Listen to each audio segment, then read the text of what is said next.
પછી ખુલ્લા તાર હોય, બરાબર, વાયર હોય, તો વાયરને અડાય? વાયરને અડીએ તો શું થાય?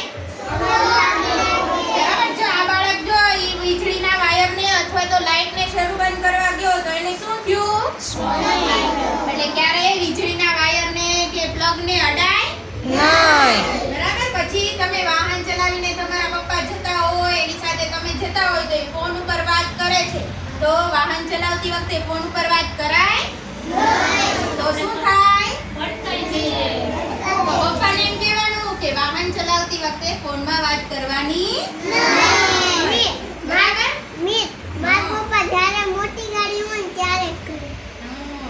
પછી આપણે આ ધાત્રી વિશે સમજાયું ને, 3 લાઈટ વાળું, બરાબર. એમાં લાલ લાઈટ માટે શું કીધું તું? લાલ લાઈટ થાય ત્યારે ઊભું રહી જવાનું.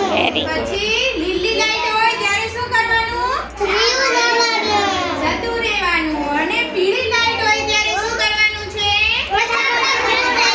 એનો મતલબ એવો છે કે સિગ્નલ બંધ થવાની તૈયારીમાં છે, એની પહેલા આપણે ઝડપથી પસાર